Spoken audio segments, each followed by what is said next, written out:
आज की कैबिनेट की मीटिंग डॉक्टर मोहन यादव जी के नेतृत्व में संपन्न हुई है। आज के कैबिनेट को तिरंगा यात्रा को समर्पित करके आज बैठक प्रारंभ हुई और जैसे हमारे देश के यशस्वी प्रधानमंत्री जी ने घर घर तिरंगा, हर घर तिरंगा ये कार्यक्रम दिया है, इसको मध्य प्रदेश में बहुत धूमधाम से मनाया जाए। आज कैबिनेट में इसकी चर्चा हुई है और तिरंगा यात्रा भी साथ में निकलेगी। 9 अगस्त से 13 अगस्त तक हर पंचायत तक तिरंगा यात्रा निकले और हर घर में तिरंगा झंडा लगे। झंडे की व्यवस्था के लिए हमारे सारे जनप्रतिनिधि प्रयास करेंगे और सरकार भी इसके लिए प्रयत्नशील रहेगी। आप सभी जानते हैं 15 अगस्त हमारा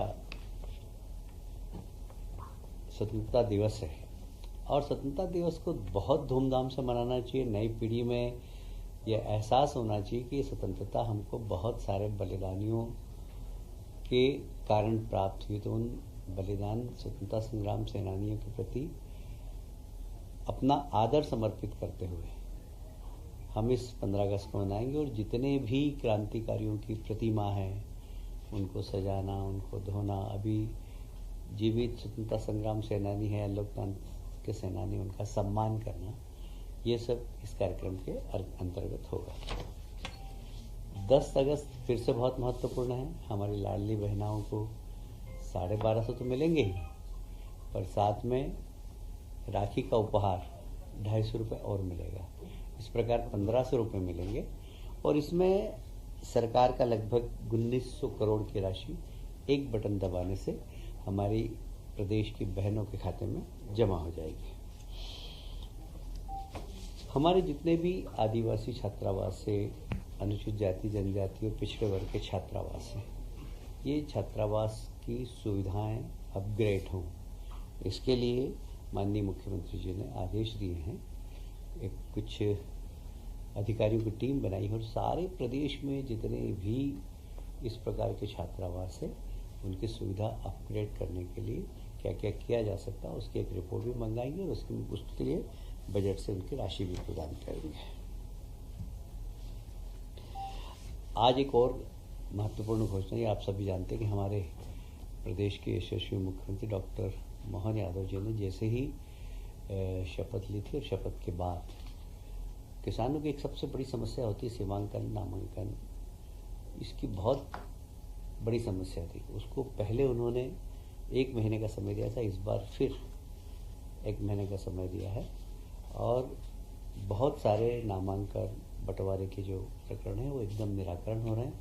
अब साइबर तहसील चालू करने का भी निर्णय हो गया है। अभी तक नामांतरण की प्रक्रिया में, बंटवारे की प्रक्रिया में 75 दिन लगते थे। जैसे ही ये साइबर तहसील पूरे प्रदेश में चालू हो जाएगी, ये 25 दिन के अंदर, 30 दिन के अंदर सारे प्रकरणों का निराकरण हो जाएगा। आप सभी जानते हैं कि भगवान कृष्ण ने शिक्षा उज्जैन में ग्रहण की थी, संदीपनी आश्रम में, और मध्य प्रदेश से उनका बड़ा रिश्ता है। यहीं पर सुदामा जी की और उनकी मित्रता की गाथा, वो गांव भी हमारे उज्जैन जिले के अंदर ही है और इसलिए जन्माष्टमी बहुत धूमधाम से मने और इसके लिए जनता से भी आग्रह किया है, कार्यकर्ताओं से भी आग्रह किया और कई स्थानों पर शासन में भी कार्यक्रम होंगे जन्माष्टमी पर। बहुत धूमधाम से जन्माष्टमी मने, उसके लिए माननीय मुख्यमंत्री जी ने इच्छा प्रकट की है।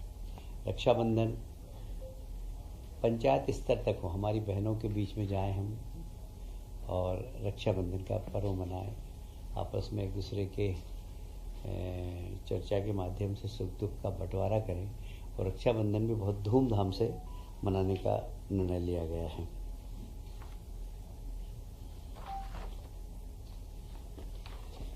आज माननीय मुख्यमंत्री जी ने घोषणा की थी कि जितने भी हमारे लोकतंत्र सेनानी हैं, आप सभी जानते हैं कि इस देश में प्रजातंत्र की हत्या हुई थी 25 जून को जब आपातकाल लगा था और सारे देश को जेल बना दिया था श्रीमती इंदिरा गांधी ने। वे सब लोग जो आज प्रजातंत्र की दुहाई देते हैं, उन लोगों ने ही प्रजातंत्र की हत्या की थी। उस समय पूरा देश जेल बन गया था और बहुत सारे उसमें से निरपराध लोग 24-24 महीने जेल में रहे, 18-18 महीने जेल में रहे। उनको लोकतंत्र सेनानी के के नाम से सम्मानित किया गया था और उन्हें मानदेय भी दिया जा रहा है।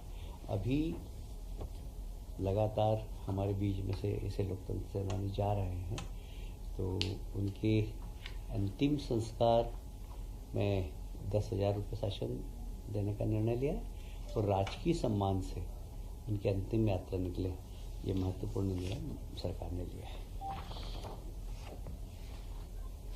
देखिए, हमारा प्रदेश एक प्रोग्रेसिव प्रदेश है और जिस तरीके से लगातार एक डायनेमिक तरीके से व्यवस्थाओं में परिवर्तन हो रहा है, तकनीकी आ रही है नई। कभी किसी ज़माने में आईटी का इतना उपयोग नहीं होता था, आजकल आईटी का उपयोग होता है। उस हिसाब से अब हमारे कार्य आवंटन में भी उन सब चीज़ों को ध्यान में रखते हुए अभी हमने अलग अलग विभागों के कार्य आवंटन की व्यवस्था को सुधारा है, परिवर्तन किया है, जिससे कि और तेज गति से काम हो सके। हमारा प्रदेश सुधारवादी प्रदेश है और हम तकनीकी का अधिकतम उपयोग कैसे करके एक पारदर्शी सरकार चलाएं, जिसका कि हमारे देश के प्रधानमंत्री हमेशा कहते हैं कि डेमोक्रेसी में पारदर्शी सरकार का होना बहुत ज़रूरी है। तो ये तकनीकी के माध्यम से जो पारदर्शी सरकार चलाने का हमारा प्रयास है, जैसे मैंने कहा कि पहले कभी एक प्रधानमंत्री जी हुआ करते थे, राजीव गांधी जी ने कहा था 1 रुपया भेजते हैं हम, 15 पैसे भी भेजते हैं। अब 10 तारीख को 1900 करोड़ रुपए का बटन दबाएंगे हमारे प्रदेश के मुख्यमंत्री और 1900 करोड़ रुपए हमारी बहनों के खाते में पहुंच जाएगा। ये नई तकनीक का उपयोग और पारदर्शी व्यवस्था, इसी दृष्टि से हमने कार्य आवंटन में भी थोड़ा सा परिवर्तन किया है।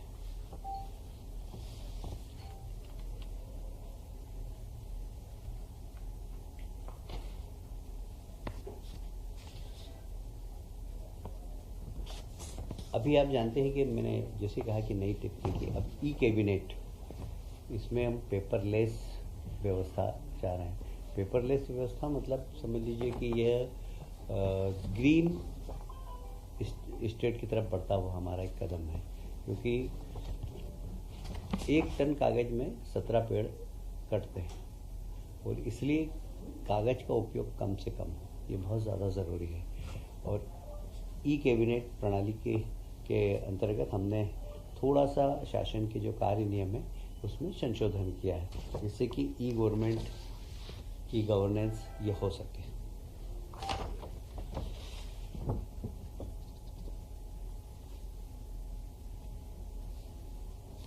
आप सभी जानते हैं कि किसी भी देश के लिए बजट एक बहुत प्रमुख होता है। हमारे यहाँ वित्त विभाग की 2 संस्थाएं थी, FMIS और EPAU।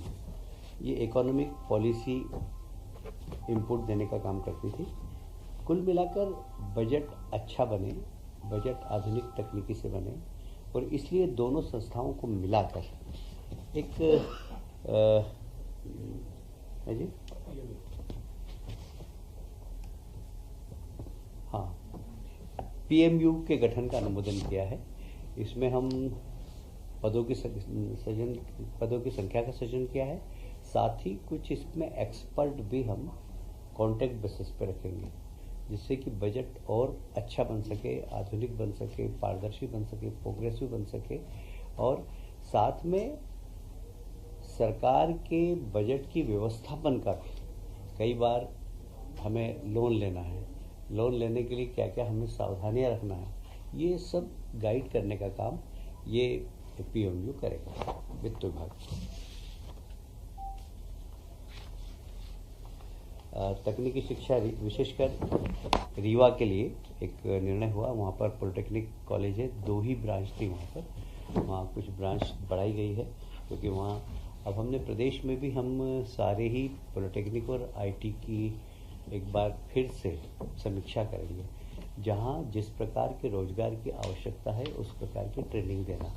जैसे मैं बात करूँ अगर पीतमपुर में ऑटोमोबाइल का क्लस्टर है, तो वहाँ पर ITI, पॉलिटेक्निक में उस प्रकार की ट्रेनिंग दी जाए। यदि रीवा की हम बात करते हैं तो रीवा में सीमेंट इंडस्ट्री, तो सीमेंट इंडस्ट्री की आवश्यकता क्या क्या है उस हिसाब से वहाँ पर ट्रेनिंग दी जाए। ऐसे ही जैसे विदिशा में हमारे यहाँ कुल मिलाकर टेक्सटाइल का हब बन गया है, तो टेक्सटाइल में क्या आवश्यकता है उस हिसाब की ट्रेनिंग हमें पॉलिटेक्निक में और ITI में दें। इस प्रकार के ऊपर माननीय मुख्यमंत्री जी ने आज कैबिनेट में निर्देश दिए हैं। जेल, ये बात सही है कि जेलों में सुधार लगातार चल रहा है। आज मुख्यमंत्री जी ने फिर से कहा है कि वहाँ पर सांस्कृतिक आध्यात्मिक गतिविधियों का केंद्र बने, साथ ही उनकी कौशल कला उसके ऊपर भी ध्यान दें। सागर का आज बड़ा उल्लेख हुआ। सागर के हमारे केदी भाई बहुत अच्छा उन्नत कपड़ा बनाते हैं, जो लोग बिल्कुल लाइन से खरीदते हैं उनके यहाँ, और लगभग पूरे प्रदेश में जेल के कैदियों के द्वारा उत्पादन से लगभग 4 करोड़ से अधिक की राशि का लाभ भी हुआ है। हम उनको किस प्रकार जेल सुधार की योजना कर सके, उसके लिए एक कमेटी भी हमारी, विशेषकर हम जेल के अंदर योगा, आध्यात्म, इसके ऊपर फोकस करेंगे और उनको तकनीकी शिक्षा भी देंगे, जिससे कि वे स्वयं का रोजगार कर सकें, जेल का वातावरण सुधारें। इस दिशा में आज निर्णय लिया गया है। कुछ नई जेल भी बनाने का निर्णय हुआ है, जो नए जिले बने हैं उनको वहाँ पर नई जेल बनाएं। जैसे मैहर नया जिला बना है, वहाँ पर एक जेल बनाने का निर्णय लिया। ऐसे बुरहानपुर के अंदर एक जेल बनाने का निर्णय लिया। तो जेल की व्यवस्था भी सुधरे और वहाँ पर कैदियों के साथ उनको ट्रेनिंग भी मिलेगी वो निकलने के बाद बाहर आए। दूसरा, ऐसे कई गरीब कैदी हैं जो छोटे छोटे दंड नहीं भरने के कारण जेल के अंदर है। बहुत ही संवेदनशीलता के साथ हमारे मुख्यमंत्री जी ने कहा है कि उनका पैसा हम भरेंगे और उन कैदियों को रिहा करेंगे। और साथ ही 15 अगस्त में भी अभी ऐसे कैदी जो ओल्ड एज के हैं, जिनकी लंबी सज़ा हो गई है, उनको भी मुक्त करने का निर्णय लिया।